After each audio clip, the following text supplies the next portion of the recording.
Hello दोस्तों, स्वागत है आपका आपके अपने YouTube चैनल जी के बाइट सबकी आज सबके साथ में। दोस्तों आज के हम इस वीडियो में लेंस द्वारा बनने वाले प्रतिबिंब की स्थिति के बारे में चर्चा करेंगे। तो चलिए फ्रेंड्स, देर न करते हुए शुरू करते हैं। तो दोस्तों सबसे पहले हम उत्तल लेंस में बनने वाले प्रतिबिंब की स्थितियों के बारे में चर्चा करेंगे। तो सबसे पहले दोस्तों ये हमारा उत्तल लेंस है जो बीच में होता है दोस्तों मोटा और किनारों पर होता है दोस्तों पतला, और वहीं अवतल जो लेंस होता है दोस्तों वो बीच में पतला होता है और किनारों पर मोटा होता है। ओके फ्रेंड्स, अब दोस्तों आइए देखते हैं इसमें वस्तुओं को हम जिस तरीके से हमने दर्पण में रखा था वैसे ही हम वस्तुओं को कहाँ कितनी जगह पर रख सकते हैं। तो दोस्तों इसमें भी हम वस्तुओं को 6 जगह पर रख सकते हैं। इसके बाद प्रतिबिंब की स्थितियों के बारे में देखने के लिए सबसे पहले हमें समझना होगा कि इसमें दोस्तों ओ ये दर्शाया गया है, ये ओ क्या है। तो दोस्तों ओ है प्रकाशिक केंद्र। ये जो लेंस है इसका जो केंद्र बिंदु है उसे प्रकाशिक केंद्र कहते हैं, तो उसे ओ से दर्शाते हैं। एफ दोस्तों हमारा फोकस बिंदु है, सी हमारा वक्रता केंद्र है और इन्फिनिटी दोस्तों हमारा अनंत है। उसी तरीके से दोस्तों जिस तरीके से हमने दर्पण में देखा था कि यदि हमारा वस्तु का प्रतिबिंब इस मुख्य अक्ष के ऊपर बनता है तो आभासी होगा और आभासी के साथ में दोस्तों सीधा आता है। अगर हमारा वस्तु का प्रतिबिंब इस मुख्य अक्ष के नीचे बनता है तो दोस्तों वास्तविक होगा और वास्तविक के साथ में दोस्तों उल्टा आता है। ओके फ्रेंड्स, तो इतनी सारी चीज़ें याद रखना है। अब आइए देख लेते हैं वस्तुओं को कहाँ कहाँ पर रख सकते हैं। तो दोस्तों सबसे पहले हम वस्तुओं को अनंत पर रख सकते हैं, ये पहली स्थिति है। दूसरी स्थिति है अनंत और इस वक्रता केंद्र के बीच में रख सकते हैं, तो ये दोस्तों दूसरी स्थिति है। तीसरी स्थिति दोस्तों हमारी वक्रता केंद्र पर है। चौथी स्थिति दोस्तों इस वक्रता केंद्र और इस F1 के दोस्तों बीच में हम वस्तु को रख सकते हैं। हमारी पांचवी जो स्थिति है वो है हमारी दोस्तों फोकस। इसके बाद नेक्स्ट छठवीं जो स्थिति है वो दोस्तों फोकस और इस प्रकाशिक केंद्र के बीच में हम वस्तु को रख सकते हैं। तो ये दोस्तों हमारी 6 स्थितियां हैं वस्तुओं को रखने की। अब दोस्तों इसके जो प्रतिबिंब हैं उनके जो स्थितियाँ हैं उनको रखने के लिए दोस्तों हमने दूसरी साइड में हमें जिस तरीके से हमने अवतल दर्पण में रखा था वैसे ही दोस्तों हम इसमें रखेंगे। तो हम यहाँ पर जो स्टार्ट करेंगे वो 1 से स्टार्ट करेंगे और यहाँ से फोकस से स्टार्ट करेंगे।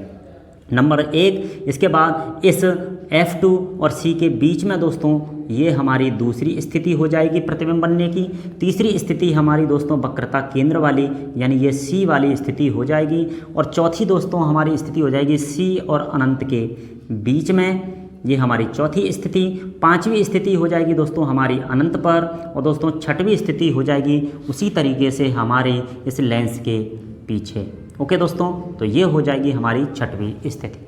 ओके, अब दोस्तों देखते हैं जब वस्तुओं को कहाँ पर रखते हैं और हमारा प्रतिबिंब कहाँ पर बनता है। तो उसी तरीके से मिलाना है, 1 को 1 के साथ, 2 को 2 के साथ, 3 का 3 के साथ, 4 को 4 के साथ। तो दोस्तों जब हम वस्तु को अनंत पर रखते हैं तो वस्तु का हमारा जो प्रतिबिंब है उत्तल लेंस में वो बनता है हमारा दोस्तों फोकस पर।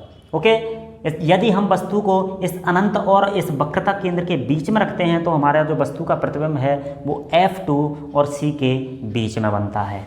इसके बाद यदि हम वस्तु को इस वक्रता केंद्र पर रखेंगे तो हमारा वस्तु का जो प्रतिबिंब है दोस्तों वो भी हमारा वक्रता केंद्र पर बनेगा। इसके बाद यदि हम वस्तु को C और F1 के बीच में रखते हैं यानी फोकस और वक्रता केंद्र के बीच में रखते हैं तो हमारा जो वस्तु का प्रतिबिंब है वो वक्रता केंद्र और अनंत के बीच में बनेगा। यदि हम फोकस पर रखते हैं तो वस्तु का प्रतिबिंब हमारा अनंत पर बनेगा, और यदि हम फोकस और इस प्रकाशिक केंद्र के बीच में रखते हैं तो वस्तु का दोस्तों हमारा जो प्रतिबिंब है वो इस लेंस के पीछे बनेगा। ओके फ्रेंड्स, तो ये थी हमारे वस्तुओं को रखने की स्थिति और ये थी हमारे प्रतिबिंब बनने की स्थिति। ओके, इसके बाद दोस्तों हमें एक उसी तरीके से हमें बात याद रखनी है कि जब वस्तु हम अनंत पर रखते हैं तो वस्तु का प्रतिबिंब हमारा हमेशा फोकस पर बनता है। जब हम वक्रता केंद्र पर रखते हैं तो वक्रता केंद्र पर बनता है, और फोकस पर रखते हैं तो अनंत पर बनता है। और यहाँ पर जो दोस्तों स्थिति होती है वो बराबर की स्थिति होती है। जब हम अनंत पर रखते हैं तो हमारा वस्तु का प्रतिबिंब फोकस पर बनता है तो ये बिंदु के आकार का होता है यानी इतना बड़ा होता है। इसके बाद ये थोड़ा सा इससे बड़ा होता है प्रतिबिंब, फिर इससे बड़ा होता है ये वाला प्रतिबिंब। चौथा जो प्रतिबिंब है वो इससे थोड़ा सा बड़ा होता है, और पांचवा जो प्रतिबिंब है वो इससे बड़ा होता है। और ये तीसरे नंबर का दोस्तों जो प्रतिबिंब है जो हमारा बना है वक्रता केंद्र पर रखने से, तो वक्रता केंद्र पर रखा हुआ प्रतिबिंब वक्रता केंद्र पर बनता है, तो ये प्रतिबिंब और वस्तु दोनों बराबर के होते हैं। ओके फ्रेंड्स, और नेक्स्ट जो छठवा जो वस्तु हमने रखी थी उसका जो प्रतिबिंब बन रहा था ये दोस्तों उससे भी बड़ा होता है। लेकिन ये जो प्रतिबिंब है दोस्तों सभी कैसे होंगे, नीचे बन रहे हैं तो वास्तविक और उल्टे होंगे। और ये वाला जो प्रतिबिंब है दोस्तों वो हमारा इस मुख्य अक्ष वाली लाइन के ऊपर बन रहा है, इसलिए दोस्तों आभासी और सीधा होगा। ओके फ्रेंड्स, तो ये थे उत्तल लेंस में बनने वाले प्रतिबिंब। जब हम अनंत पर रखेंगे तो वस्तु का प्रतिबिंब फोकस पर बनेगा, जब अनंत और वक्रता केंद्र के बीच में रखेंगे तो फोकस और वक्रता केंद्र के बीच में बनेगा।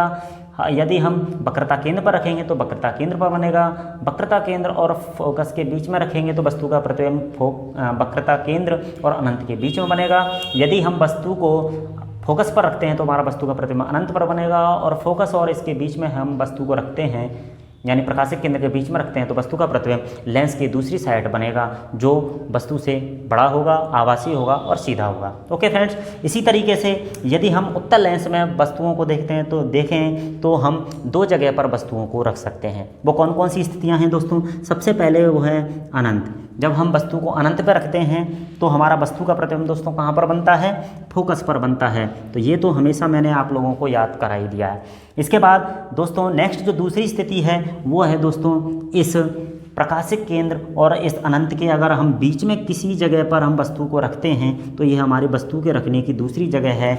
हमारा जो प्रतिबिंब है वो दोस्तों बनेगा इस O और इस फोकस के बीच में। ये हमारा दोस्तों दूसरे नंबर का प्रतिबिंब है। ओके फ्रेंड्स, तो ये सभी जो प्रतिबिंब हैं दोस्तों ये हमारे मुख्य अक्ष के ऊपर बन रहे हैं, इसलिए ये दोनों जो प्रतिबिंब हैं वो आभासी और सीधे होंगे। और दोस्तों बात करें इनके आकार की तो अनंत पर जब रखा गया है तो ये छोटा होगा, और जब हम इन दोनों के बीच में रख रहे हैं इस प्रकाशिक केंद्र और इन दोनों के बीच में तो वस्तु का जो प्रतिबिंब है वो थोड़ा सा बड़ा होगा, लेकिन होंगे आभासी और सीधे। ओके फ्रेंड्स, तो ये थी दोस्तों लेंस द्वारा बनने वाले प्रतिबिंब की स्थिति। आई होप आपको हमारा ये वीडियो आपके लिए यूज़फुल होगा। अगर दोस्तों आपको हमारा ये वीडियो पसंद आया हो तो प्लीज़ इस वीडियो को लाइक और शेयर जरूर करें, और जो फ्रेंड्स हमारे चैनल पर नए हैं उनसे रिक्वेस्ट है प्लीज़ चैनल को सब्सक्राइब करें और साथ में बेल आइकन जरूर प्रेस करें इस तरह की मज़ेदार ट्रिक पाने के लिए। तो दोस्तों नेक्स्ट वीडियो में फिर मिलते हैं, तब तक के लिए थैंक यू सो मच। जय हिंद, जय भारत।